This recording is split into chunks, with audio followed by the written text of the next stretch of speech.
خوشی کی بات ہے کہ ہم انتظار کرتے ہیں کہ ہم روح کی خوراک بھی خداوند سے ملے، اور روح کی خوراک ہمیں زندہ رکھتی ہے۔ آج بہترین دن یہ اس لیے کہلاتا ہے کہ وہ دن قریب آ رہا ہے کہ جب ہمارا خداوند یسوع مسیح آسمان پر اٹھایا گیا، اور پھر بعد میں اس کے وعدے جو پورے ہوئے 10 دن بعد، یعنی روح القدس نازل ہوا۔ آمین۔ ہمارا موضوع کلام کا اور ہے، ہم جس کے بارے میں سیکھیں گے۔ آئے ہم خداوند کے کلام کی طرف رجوع کریں۔ کلام مقدس میں سے اپنی ہم رہنمائی کے لیے تلاوت کریں گے پیدائش کی کتاب 5 باب اور اس کی 24 آیت سے تلاوت کریں۔ ایک ہی آیت کوئی بھی بھائی یا بہن پڑھ لے۔ اور ہنوک خدا کے ساتھ ساتھ چلتا رہا اور وہ غائب ہو گیا کیونکہ خدا نے اسے اٹھا لیا۔ آمین آمین، ہاللیلویہ۔ آئے ہم اپنے دل خداوند کی طرف رجوع کریں، اور خدا ہماری فریاد اور منت کو سننے والا اور ہمیں برکت دینے والا خدا ہے۔ ہم دعا کریں گے اس کلام کے لیے جو آج ہمیں ملا ہے، بیان کرنے کی قوت اور طاقت ملے۔ مسیح یسوع میں آسمانی باپ، ہم تیرے سندر قدموں میں آتے ہیں اور بڑی آس امید کے ساتھ کہ تو نے جو فضل کا تخت ہمارے لیے بچا رکھا ہے، اور اے خداوند تیرا رحم برا ہاتھ ہمارے اوپر ہمیشہ رہے، ہماری سستی لاپرواہی جاتی رہے، قوت اور طاقت ہمت ملے، اور اے خداوند ہم سب تیرے کلام کی طرف رجوع ہو کر تیرے کلام کو سن کر برکت پائیں۔ ہماری سوچے خیال جو دنیوی ہیں، انسانی خیالات ہیں، دور رہیں، تاکہ ہم تیری طرف توجہ ہو کر تیرے کلام کو سن سکیں اور خدا برکت پا سکیں۔ تیرے قدوس مہربان یسوع مسیح کے نام میں یہ سب کچھ مانگتے اور پا لیتے ہیں، آمین۔ آج ہمارا سبجیکٹ یعنی مضمون ہے خدا کے ساتھ ساتھ چلنا۔ آج ہم دیکھتے ہیں کہ پیدائش کی کتاب میں کہ ہنوک جو تھا وہ خدا کے ساتھ ساتھ چلتا رہا، اور بعد میں کیا ہوا؟ غائب ہو گیا، اور آگے لکھا ہے کہ خداوند نے اسے کیا کیا؟ اٹھا لیا۔ آج توجہ والی بات یہ ہے کہ خدا کے حکم کی پیروی کرنے کے ساتھ ساتھ اگر ہم اس کے ساتھ رشتہ باندھ کے رکھتے ہیں، اس کی آواز سنتے ہیں اور اس کی مرضی کے مطابق فیصلے لیتے ہیں، تو ہم خدا کے ساتھ ساتھ چلتے ہیں قدم با قدم۔ یہ بڑی اہم بات ہے کہ جب تک انسان خدا کے ساتھ نہیں چلتا، خدا کی رفاقت میں نہیں رہتا، وہ بھٹکا رہتا ہے اور راہ حق سے بھی کبھی بھی گمراہ ہو سکتا ہے، کیونکہ خدا کے سائے کے نیچے رہ کر ہی وہ تحفظ میں ہے اور پروٹیکشن میں ہے، اور خدا کی طرف سے اس کی جو مدد ہوتی ہے، اس کے فرشتے جو ہوتے ہیں اس کے ساتھ رہتے ہیں۔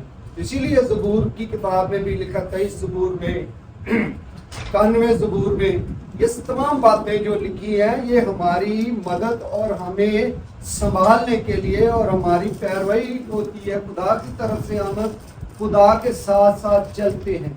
یہی بات ہے کہ یہ صرف چرچ یا کہیں عبادت کے تک محدود نہیں ہے۔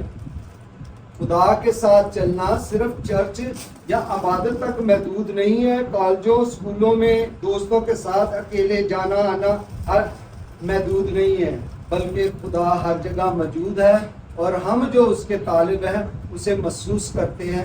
وہ اپنے طالبوں کو کیا دیتا ہے؟ بدلہ دیتا ہے۔ میرے عزیزو، بدلہ اسی کام کا ہے کہ جب ہم خدا کے ساتھ چلتے ہیں تو خدا ہماری مدد کرتا ہے۔ اور جوانی کے ایام میں چلنا نہایت ہی ضروری ہے، کیونکہ اس دوران میں شیطان جو ہے گمراہ کرتا ہے ہر انسان کو۔ جب ہم دیکھتے ہیں کہ باغ عدن میں پہلی گمراہی کا ذکر جب آتا ہے کہ آدم اور حوا جب خدا کے حضور سے خارج کر دیے گئے تو وہ گمراہی میں آئے تھے، اور شیطان نے یہ سب سے پہلا کام کیا تھا۔ شیطان نے خود نہیں کچھ کھایا پیا بلکہ ان کو پلایا۔ اس لیے شیطان خود نہیں کرتا کچھ بھی، وہ کرواتا ہے آپ سے اور زور دیتا ہے۔ وہ اپنے ہاتھ سے پکڑ پکڑ کے نہیں چیزیں دیتا، یہ کر لو وہ کر لو، لیکن وہ آپ کے ذہن پہ قبضہ کرتا ہے، آپ کو میٹھی چپڑی اور پھر سنہرے خواب دکھاتا ہے، پھر وہ آپ کو ایسے رنگت دکھاتا ہے، پھر آپ گمراہی کی طرف جب ہوتے ہیں تو پھر خدا سے جدا ہو جاتے ہیں۔ پھر خدا سے چلنا تو نہ ہوا، پھر خدا سے جدائی کا نام جو ہے وہ ہماری طرف جو ہمارے پر لگ جاتا ہے. میں شکر گزار ہوں بھائی اسلم کا کہ بڑی اچھی دعا کی. اس دعاؤں کے سبب سے پلپٹ پر کھڑے ہونے والا خادم جو ہوتا ہے اس کو تقویت ملتی ہے, پشنگ بیک ہوتی ہے. تو خدا کا شکر ہے. تو اس لیے ہم گھروں میں بھی اسی طرح دعا کرتے رہے آنے والے پروگراموں کے لیے بھی. تو جب ہم دیکھتے ہیں واعظ کی کتاب میں سے ہم نکالیں گے 12 باب اور اس کی پہلی آیت سے پڑھیں گے.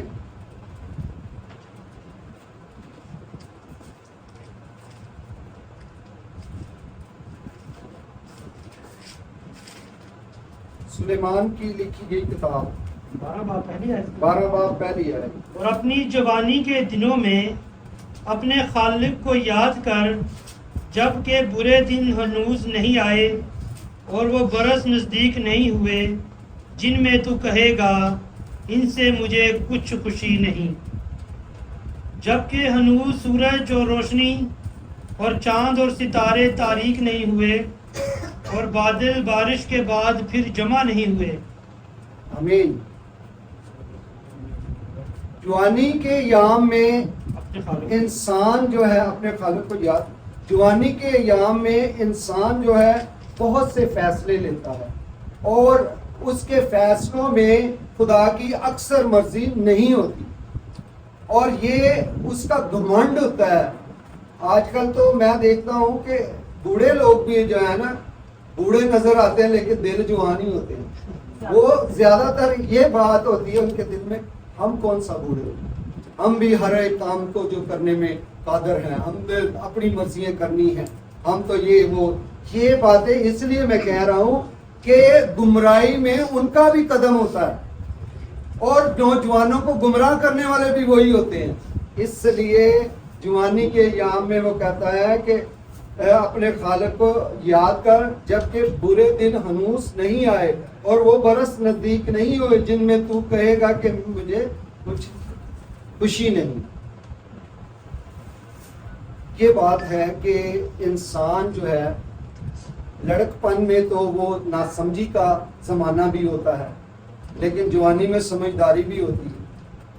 پھر آگے کا جو زمانہ آتا ہے وہ سمجھداری کا جو زمانہ آتا ہے اس کا, تو وہ پھر اپنی وہ باتیں یاد کرتا ہے جس سے اس نے خدا کو ناخوش کیا ہوتا ہے اور پھر وہ ایسے پائیدان پر قدم رکھتا ہے جو توبہ کی طرف اسے مائل کر دیتا ہے. یار میں نے تو یہ بہت کچھ کیا خدا کے خلاف, پھر وہ خدا کی طرف رجوع لے کے آتا ہے.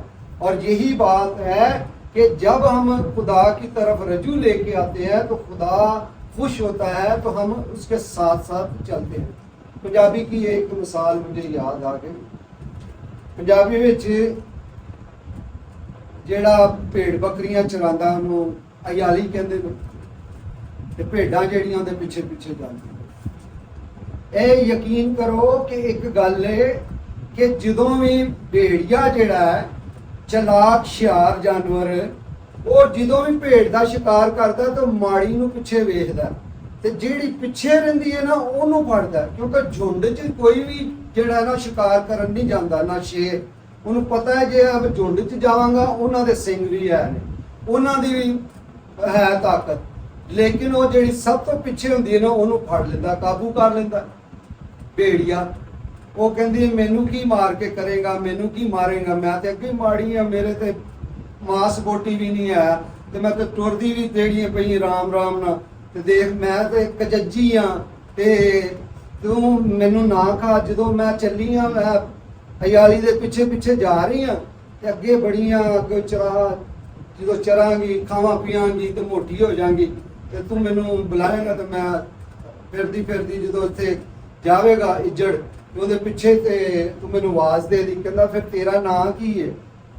کہندی ہے میرا نام ہے کججی, یعنی کہ یہ پنجابی لفظ ہے کہ میں کچھ بھی نہیں ہے, میں تو ماڑی ہاں.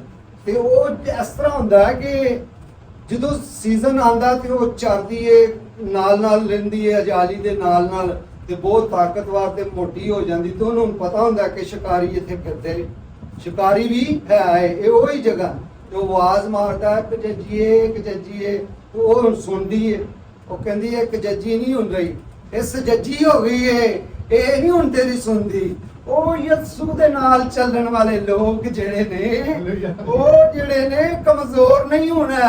ਉਹ ਜਿਹੜੇ ਕਲਾਮ ਨੂੰ ਸੁਣ ਕੇ ਅਮਲ ਕਰਨਾ ਸ਼ੁਰੂ ਕਰ ਦਿੰਦੇ ਨੇ, ਉਹ ਤਾਕਤਵਰ ਹੋ ਜਾਂਦੇ ਨੇ ਈਮਾਨ ਦੇ ਵਿੱਚ, ਉਹਨਾਂ 'ਚ ਖੂਬੀਆਂ ਆ ਜਾਂਦੀਆਂ। ਉਹ ਆਪਣੇ ਕੰਮ ਉਹ ਛੱਡ ਦਿੰਦੇ ਨੇ ਜਿਹੜੇ ਕਮਜ਼ੋਰੀਆਂ 'ਚ ਪੈ ਜਾਂਦੇ ਨੇ। ਕਮਜ਼ੋਰੀਆਂ ਜਿਹੜੀਆਂ ਉਹ ਲੈ ਕੇ ਬੰਦੀਆਂ ਖਵਾਇਸ਼ਾਂ ਨਾਲ,